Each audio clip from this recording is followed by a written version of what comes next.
Good morning and welcome to the program Beyond the News here on The Nation Online TV. My name is Yewande Fasan. And with me is my guest and analyst, Mr. Mobolade Omonijo. How are you, sir? And welcome to the program. Thank you. I'm fine. Good to see you again. Without wasting much of our time, let's just take the headlines first before delving into the analysis. Taking the headlines from The Nation above the nameplate, that Delegate threatens to depose Obas of wearing Ilobo and Iforo communities. Sale of crude in Naira extension likely as committee meets. IG warns policemen against unlawful detention. Natasha's conduct vindicates Yaya Bello, says Kogi Senator. Rivers emergency declaration, Okpebholo faults Jonathan. Over to the Punch newspaper. Marketers fear price hike as FG suspends sale to Dangote. Petrol crisis eases in Nigeria after Nigeria's bailouts. 2 US-based Nigerian accomplices face 62-year jail for $50 million fraud. The Nigerian Tribune. Assets of top 10 Nigerian banks surged to record 219.46 trillion naira in 9 months. Others mount as coalition leaders move to unveil mega party. Over to this day. Declaration of state emergency in Rivers is assault on nation's democracy. Daily Trust. Tinubu Buhari Bawa governors mourn as Christina governor's mother is buried. We are threatened to beheading for plucking mangoes. Sanusi Bayero plan rivals Salah Doba in Kano. No quorum in Senate, Tambuwa and others. Those are the headlines on our different national dailies this morning. Let's get with the analysis starting from The Nation newspaper. The major headline here says Rivers emergency declaration, Okpebholo faults Jonathan. And from the lead here it says President Bola Ahmed Tinubu's declaration of emergency rule in Rivers State got more backing at the weekend. Edo State Governor Monday Okpebholo lashed out at former President Goodluck Jonathan for criticizing the presidential action.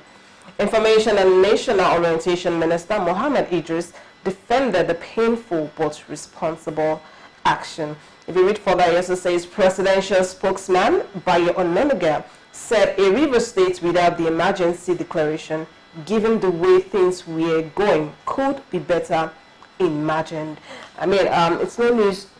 It's no news about the recent states in Rivers. Speaking of the state emergency declaration, and many people found this rather shocking to be having this in this present day, age and time, and the season we are here in as a country.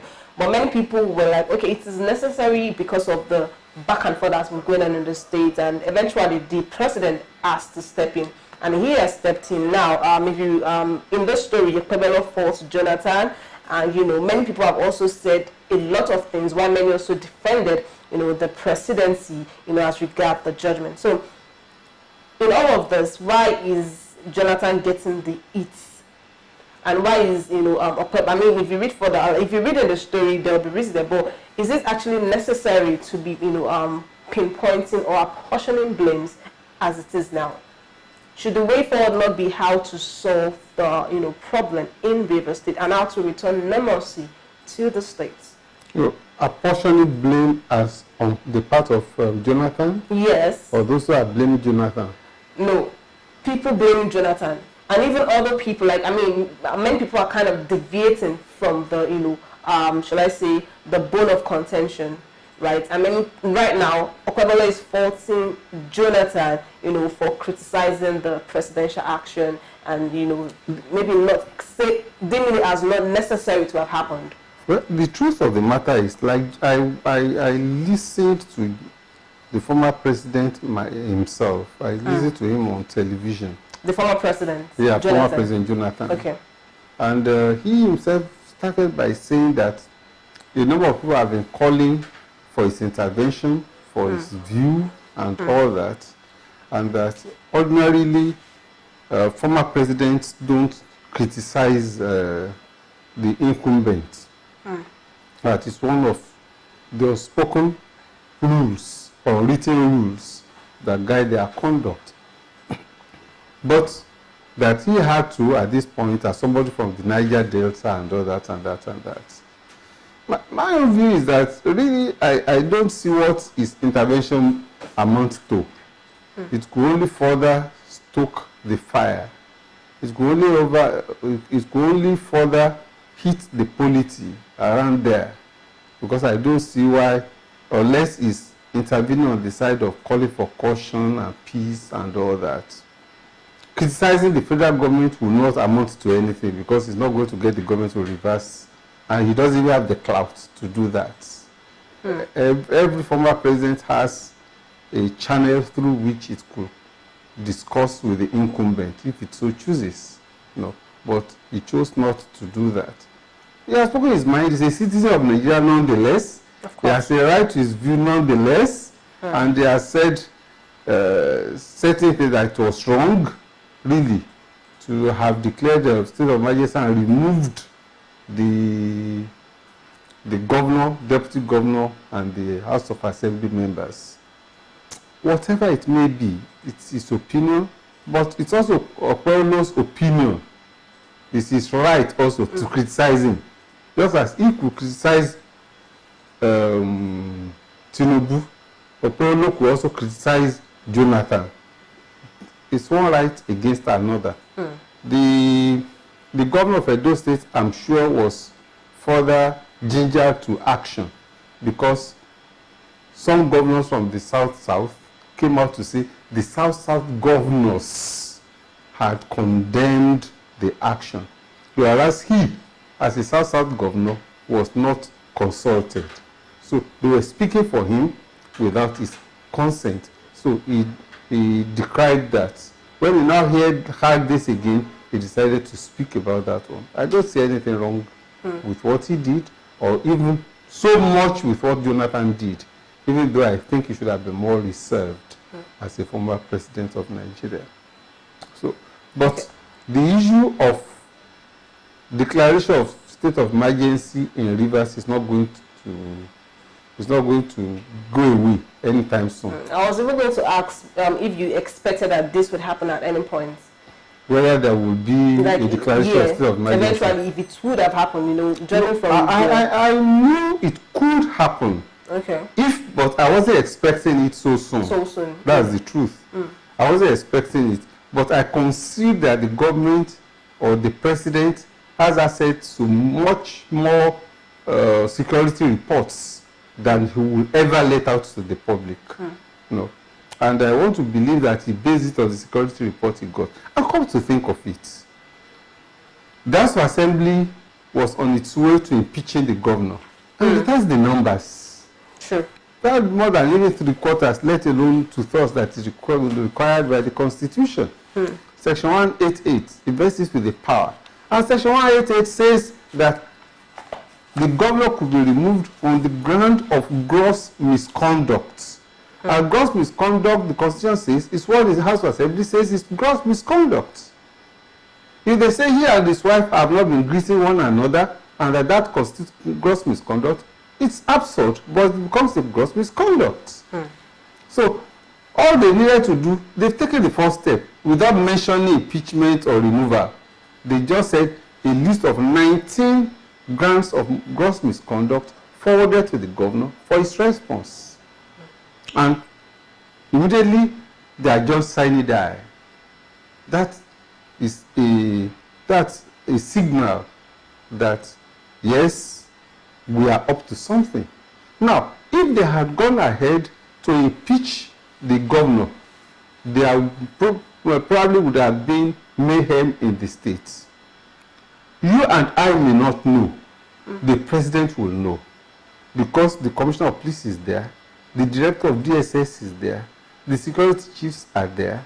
They know, apart from saying that they blew one pipeline or the other, or they did not blow one pipeline or the other, what was coming is the issue. And one of the grounds for state of emergency is present danger, that is upcoming danger that you could see. If if Governor Fubara had been impeached, certainly his men would have gone to some kind of war. Okay, so he can still be addressed as Governor Fubara. Oh, he's still governor. He's suspended, but there's no other governor. Of course. He was elected for a 4-year tenure. He was suspended for a 6-month period. I believe his salary will go on within the period. And so, but is there a possibility that the 6 months would not, be extended, and many people might be saying, oh, what if he eventually gets impeached in the process? In the process of the suspension? No, it's not possible during the period of suspension. Okay. Because the House of Assembly is also suspended. Oh, okay. So to that extent, it cannot act. No action can. Yeah, no action. Everything is frozen within that period. But if they come back after 6 months and they are unable to resolve, in any case, if they are unable to resolve, the Constitution makes provision for an extension for another 6 months. If they are unable to resolve. But if they are able to resolve, the National Assembly says, yeah, we'll put in place certain mediation committee, and if they're able to come to some form of agreement before then, the president should consider calling them back. Whether the president will do that or not is a different matter altogether. But at least they passed that as part of the proclamation instruments. All right. Thank you, Mr. Omonijo, for that amazing piece. I'd like us to talk about the the suspension of Dangote's fee. We'll pick the story from the Punch here that says marketers' fee price hike as FG suspends sale to Dangote. And it says here, following the Dangote Petroleum Refinery suspension of the sale of petroleum products in Naira, some filling stations have started stockpiling premium motor spirits, otherwise known as petrol. The retailers are storing the product to ensure that they have enough to sell at a higher rate, having projected that the price of petrol would go up soon as a result of the failure of the federal government to continue the sale of crude oil to the Dangote refinery in the local currency. I mean, I think this is one of the problems that we have as a people.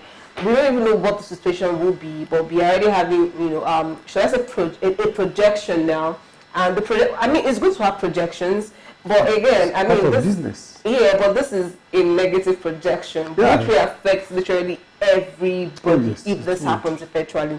And now they started stockpiling, and before the fuel price will skyrocket, and we will all go back to we've not stopped complaining, but the complaints would now be tripled or doubled. I mean, in all of this, what would you have to say? And rather, what do you have to say in all of this? And also, the suspension to crude oil to Dangote, is this why is this so? Because if you read further on, they say due to they don't want to sell in local currency and all of that. Why are we having this problem? And many people are happy that Dangote has come to the rescue, and now we are having that it's been suspended.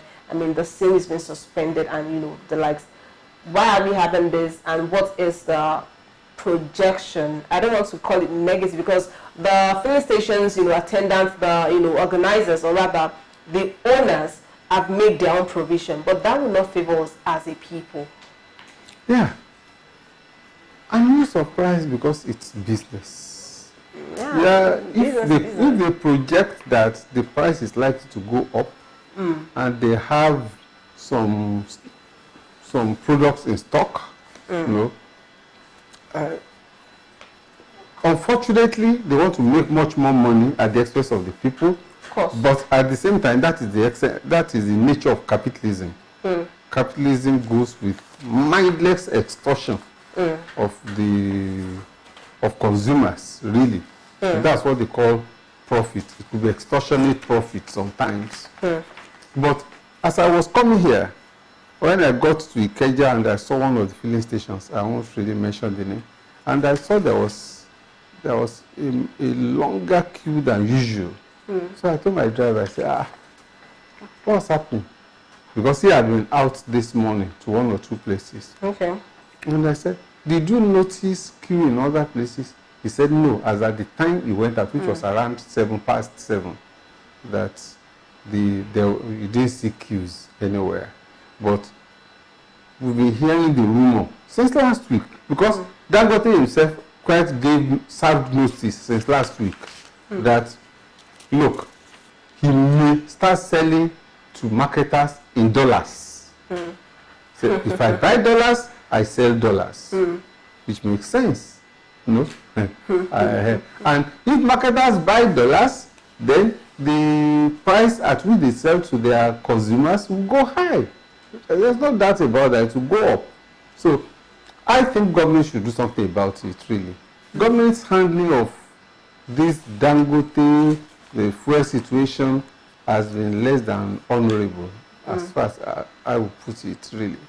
Because even when the president himself intervened, both as president, chief executive, and as the minister of petroleum resources, yet immediately it was not, they could not sheath their swords.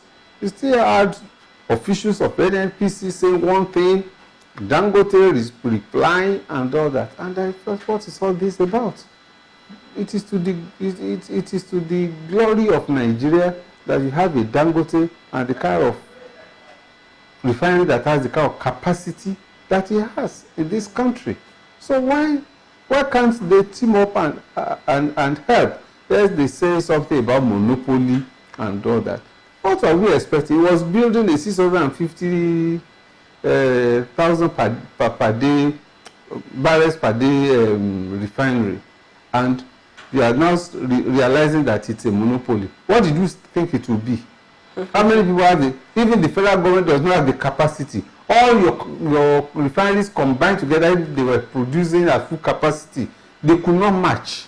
And you are still talking of monopoly. Of course, it's going to be a monopoly. Is it Dangote that made it impossible for your refineries to work for how many, for more than 2 decades? They've not been producing one barrel, 1 liter of fuel. And you are happy. You are proud to say this to Nigerians. Really, I thought they would have been able to sort things out somehow. I knew that Nigeria does not have the capacity to supply all the crude that Dangote will need. Because they had, even from Buhari, they had sold ahead of time. You know, they pledged, they've raised money, you know, for crude that had not been produced. So as you are producing, you are using it to service the debt. Afrexim Bank and Co. You owe them. So you just service with crude. You produce crude, you give it to them. So to that extent, you don't have enough for the local refineries. Let me put it refineries, even if they are really not other refineries, really. So I think the government, the president should step in again. He should call all the critical stakeholders, not just Dangote and the NNPC chief executive. The NNPC chief executive, the other subsidiaries, the other modular refineries that are producing some 20,000, some 50,000. The Port Harcourt small refinery that they say is producing. Small refinery? Yes, the refinery is the smaller one, 60,000 per day, and it's not producing full. At the moment, it's producing about 70% of 60,000. So it is the bigger one is not yet producing. Warri is not fully producing. Kaduna is not producing at all. We have so many refineries, but they are not functioning. That is the point. That's the point. That's the point. So they have done well to probably have assisted Dangote. I said probably have assisted Dangote to come up during the tenure of this administration. But I'm not sure that the way they've handled it is the right way. Yeah, I'm not sure it is admirable. No, that's the point I will make. I think it could still be corrected, and I think they should. I believe that Dangote will want to be patriotic, and I believe that the president also will want to take some of the glory. So they should do something. If there's anybody standing in the way, there's nobody that could not be removed. They are appointees. If you stand in the way of government achieving its goal, you go. It's as simple as that. All right. I'd like us to talk about, the issue of the few, increments, possible increments. We don't know what's going to happen yet, but we just really hope that, like you rightly said, the presidents, the people in the authority, need to step in and ensure that we don't have another case of, few increments. And also to the, filling stations and the likes, they should also, well, the projection is not going to favor us. That's just one. There's no doubt about that. Yes. But once you create the lacuna, once you create the environment for it, it will surely happen. It's the nature of such business. They have to project, because sometimes also they also lose. So if they can make some gain in their own ways, they go ahead to do that. All right, let's move away from that. Let's quickly talk about the Senate. Speaking of Tambuwal and others, we'll pick it from Daily Trust here, and briefly it says, no quorum in Senate, Tambuwal and others. Former Sokoto State Governor, Senator Aminu Waziri Tambuwal, has said that the Senate failed to meet the constitutional requirement of a 2/3 majority when approving President Bola Ahmed Tinubu's declaration of a state of emergency in Rivers. It says here, speaking on Sunday, Tambuwal, a former Speaker of the House of Representatives and current Senator representing Sokoto South, argued that the required 2/3 majority, 73 out of 109 senators, did not approve the president's request. It stated that this contravenes Section 305 of the 1999 Constitution as amended. Quickly on this, Mr. Manager, do you think Tambuwal is, on the right part, or should I say side, of this argument? According to him, the Senate 73 out of 109 did not approve. Then the president went ahead and, basically there's no, shall I say, synergy or an agreeable, decision that could have warranted that decision to have been made by the presidency. Is that what Tambuwal is saying? That's probably what Tambuwal is saying, but it's not even that. What he's saying on the face of it is that they violated the Constitution of Nigeria in approving it. Okay. But the questions that we ask Mr. Tambuwal is, was he there on that day? If he was not there for such a very important decision to be made, has he not lost the right to speak to whether quorum was formed or not? Because he would then be part of those who made it impossible to form a quorum if there was no quorum. And if he was there, why is he crying now? Why didn't he say it that day and say, look, Mr. Senate President, we do not have a quorum. We cannot go ahead with this. Somebody tried to say that in the House of Representatives. And I know at the end of the day, the Speaker said, look, we have 243 members here. And 240 is what is required as 2/3 of 360. So we have formed the quorum here. And that when I put the question, it was unanimous. I did not hear a nay. So that goes without saying to say, as far as he is concerned, the 243 there approved the proposal, approved the proclamation. However, some people have said, and it makes sense, that they ought to have called for a division. Okay. A division is that those who are for, you identify individually so that we know. And then that way it's easy for us to know whether you formed a quorum or you did not form a quorum. When you say those who are for, those for say A, and you have a resounding A. Some people who would have said nay, number one, their voice could have been drowned, and number two, they might just feel, what's the point? The vast majority of those here have said so, even though it will still not form a quorum then. But apart from that, there is a third group. Apart from the A's and the nays, there could be abstention. Sure.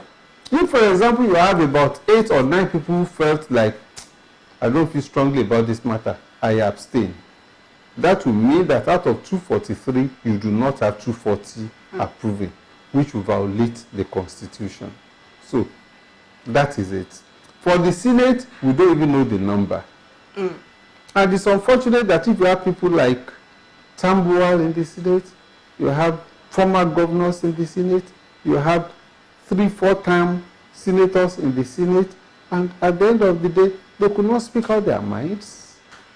Remember that before they came out, they had gone into executive session. In other words, behind the doors, they had met.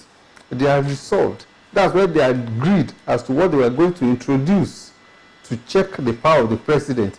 Because what the president had said in his broadcast was that during the period, the administrator will rule by regulations, and those regulations must be approved by the Federal Executive Council. But the National Assembly said no, the Federal Executive Council is not a lawmaking body. That within the contemplation of Section 11 of the Constitution, no, if it is impossible for a state assembly to perform its duty, as would be the case during this emergency, then the National Assembly should step in, not the Federal Executive Council. So that was what they introduced some of those things. I guess that's what swayed some of the members who would have been against and say, okay, if we are able to put in this, then we are panel-beat it somehow to be in conformity with the Constitution of the Federal Republic of Nigeria. So, but my own is, why cry over spilled milk? I think if anybody really feels unhappy about what has happened, especially people in Rivers State who think that they do not deserve to have the democratic structure suspended, set aside, they should go to court. The problem with going to court is twofold. It is like a sword that could go this way or go that way at the end of the day. Then secondly, and perhaps much more importantly, if you go to the court, you have to start from the Federal Executive Council. When you had it under Obasanjo, I think 2003, when the then Governor Dariye went to court, he went straight to the Supreme Court.